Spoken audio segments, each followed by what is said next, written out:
29वां प्रश्न, द्विघात बहुपद 5t² प्लस 12t प्लस 7 का शून्य ज्ञात करो तथा उसके शून्यक और गुणांकों के बीच संबंध की सत्यता की जांच कीजिए। तो यहाँ से हम सोल्व करते हैं इसको और यहाँ पर लिखते हैं 5t² प्लस 12t प्लस 7 बराबर 0 लिखते हैं। और यहाँ पर ध्यान रखना है 5 गुणा 7 करते हैं तो 35 आना चाहिए और जोड़ने पर 12 आना चाहिए, तो इन दोनों को ही जोड़ते हैं।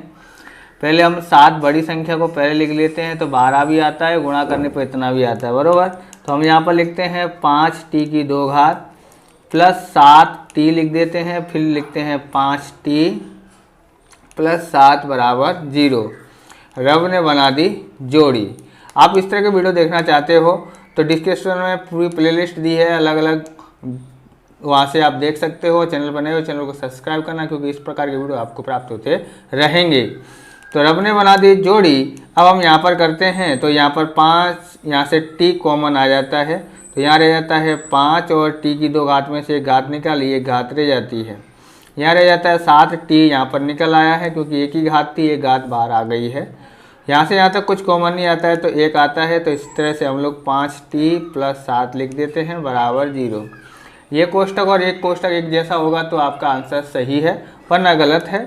अब यहाँ पर लिखते हैं यहाँ से यहाँ तक का कॉमन आता है 5t प्लस 7 कॉमन आ जाता है और बाहर कौन बचता है यहाँ पर, तो t प्लस 1 बराबर 0 लिखना है।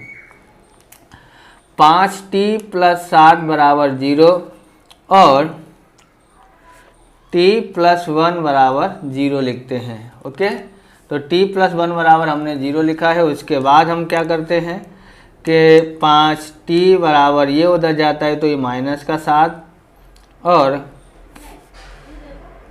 1 उधर जाता है तो माइनस का 1 हो जाता है। t बराबर -7 में से 5 घटा, ये गुणा में है तो कहाँ आ जाएगा, भाग में, और t बराबर -1 बराबर, ये हमारे दो आए हैं। एक इसको अल्फ़ा मान लेते हैं और इसको बीटा मान लेते हैं। अब लिखते हैं गुणांकों शून्यकों का योगफल ज्ञात करते हैं। क्या ज्ञात करते हैं, शून्यकों का योगफल। शून्यकों का योगफल, तो शून्यकों का योगफल होता है अल्फ़ा प्लस बीटा।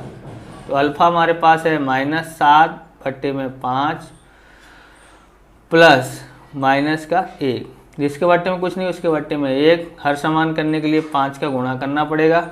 अब यहाँ पर देखते हैं तो यहाँ आ जाता है 5, यहाँ है -7, 5 का गुणा -1 से करते हैं तो -5 आ जाता है। टोटल करते हैं तो -12 बट्टे में 5 आता है।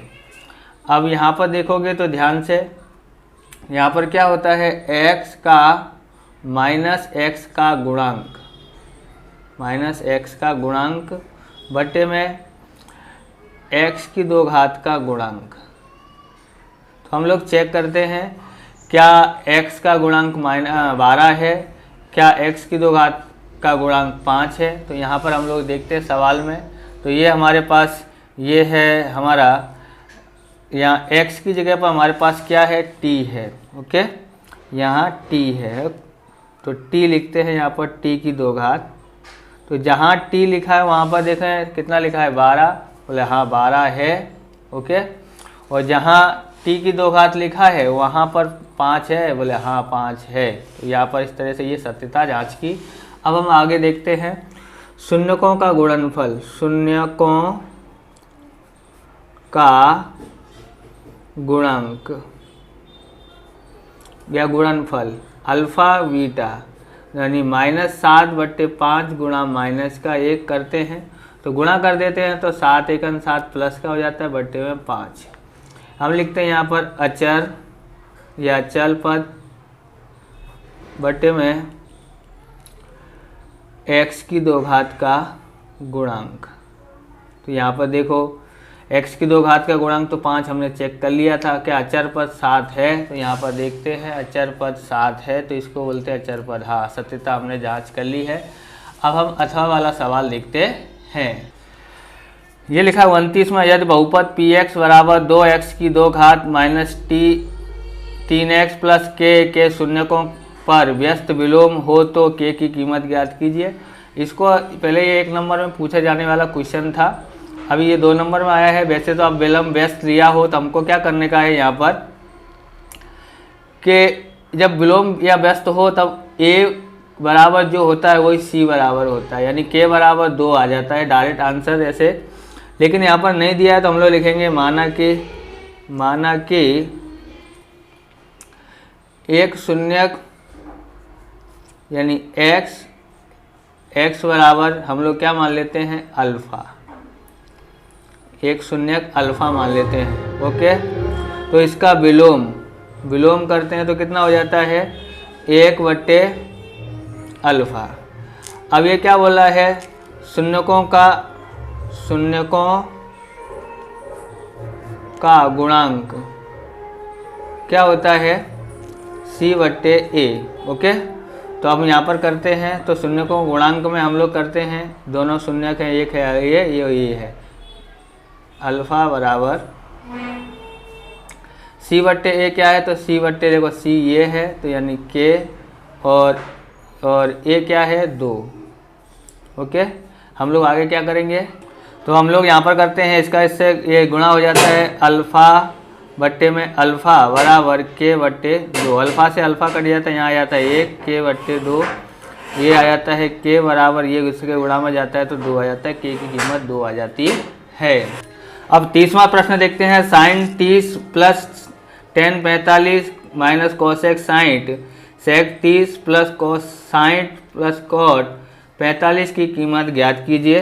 तो यहाँ पर आप देखेंगे साइन 30 की कीमत होती है 1/2, यहाँ लिखते हैं, प्लस इसकी टेन 45 की कीमत होती है 1, प्लस कोसेक की होती है कीमत कितनी है तो यहाँ इसकी होती है 2/3। यह माइनस का दिया हुआ है। अब यहाँ पर भी ऐसे लिखते हैं 1/2, इसकी कीमत होती है 2/3। कितनी होती है 2/3। इसको 60 की होती है 1/2 और कोट 45 की होती है 1 कीमत होती है। अब यहाँ पर देखोगे ध्यान से, इधर लसा लेते हैं तो हमारे पास आता है 2/3। तो इधर कितने का गुणा करेंगे तो यहाँ पर 2 है, कौन नहीं है 1/3 नहीं है, लिख दिया से प्लस 1। तो यहाँ पर कौन नहीं है कुछ नहीं है तो ये दोनों का गुणा करना पड़ेगा, तो यहाँ लिख देते हैं 2/3 और यहाँ पर इसके साथ में किससे गुणा करने का 3 तो है, कौन नहीं है 2 नहीं है तो 2 का गुणा कर देते हैं। ओके, उसके बाद हम लोग यहाँ पर लिखते हैं ऐसे ही, यहाँ पर है 2/3 लिखते हैं।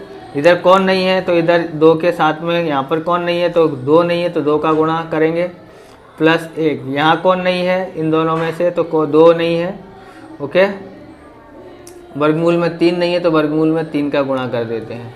यहाँ कौन है 1, यहाँ पर दोनों ही नहीं है तो 2/3, इसके बट्टे में जो नहीं है उधर उसका गुणा कर देते हैं। इससे ये कट गया, यूँ समझने का है। अब हमारे पास कितना रह गया 3/3, 2 का 1 अंक 2 1 अंक 2/3 और 2 दूनी 4, ऐसे ही 2 दूनी 4 और यहाँ 3 और यहाँ क्या है हमारे पास 2/3 है। ओके, अब हम लोग क्या करते हैं, यहाँ पर माइनस का निशान था, सॉरी यहाँ पर माइनस का निशान है। अब हम यहाँ पर क्या कर देते हैं हम लोग यहाँ पर, इसके बाद हम लोग इसको करते कैसे हैं तो यहाँ पर देखोगे तो 3 और 2/3, ये 1 है तो ये 2 है, कितने हो जाएंगे 3/3 माइनस 4।